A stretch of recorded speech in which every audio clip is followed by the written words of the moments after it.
નમસ્કાર દર્શક મિત્રો, આપ જોઈ રહ્યા છો ગુજરાત 20 ન્યૂઝ. હું છું એન્કર અર્પિતા પટેલ. હવે જોઈએ અગત્યના સમાચાર. ભાવનગરમાં મહિલાના ઘરમાંથી દારૂનો જથ્થો ઝડપાયો. એલસીબીની ચુસ્ત કાર્યવાહી. ભાવનગર શહેરમાં કાયદોની વ્યવસ્થા જાળવવા માટે પોલીસ દ્વારા સતત પેટ્રોલિંગ અને દેખરેખ રાખવામાં આવી રહી છે. આ દરમિયાન એલસીબી ટીમને મળેલી ચોક્કસ બાતમીના આધારે મહત્વપૂર્ણ કાર્યવાહી હાથ ધરવામાં આવી હતી. મળતી માહિતી મુજબ એલસીબી પોલીસ પેટ્રોલિંગ દરમિયાન હતી ત્યારે તેમને વિશ્વસનીય સૂત્રો પાસેથી માહિતી મળી હતી કે શહેરના ડોડિયાવાસ વિસ્તારમાં રહેતી એક મહિલાના ઘરમાં ગેરકાયદેસર રીતે દારૂનો જથ્થો સંગ્રહિત કરવામાં આવ્યો છે.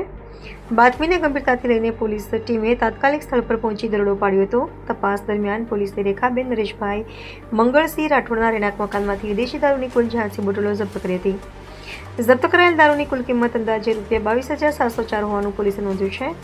આ કાર્યવાહીમાં પોલીસે આરોપી મહિલાની સ્થળ પરથી જ ધરપકડ કરી હતી. બાદમાં તેણીને ઘોઘા રોડ પોલીસ સ્ટેશનમાં સોંપવામાં આવી હતી, જ્યાં પ્રોહિબિશન અધિનિયમ હેઠળ ગુનો નોંધવામાં આવ્યો છે. હાલ પોલીસે વધુ તપાસ શરૂ કરી છે કે આ દારૂ ક્યાંથી લાવવામાં આવ્યો હતો અને આ પાછળ કોઈ મોટું નેટવર્ક સંકળાયેલું છે કે નહીં. પોલીસના જણાવ્યા મુજબ શહેરમાં ગેરકાયદેસર દારૂના વેપાર સામે સતત કડક પગલાં લેવામાં આવી રહ્યા છે અને આવનારા સમયમાં પણ આવી જ ચુસ્ત કામગીરી ચાલુ રહેશે. આ ઘટનાને લઈને વિસ્તારમાં ચર્ચાનો માહોલ જોવા મળી રહ્યો છે, જ્યારે પોલીસની સતર્કતા અને ઝડપી કાર્યવાહીની પ્રશંસા પણ થઈ રહી છે.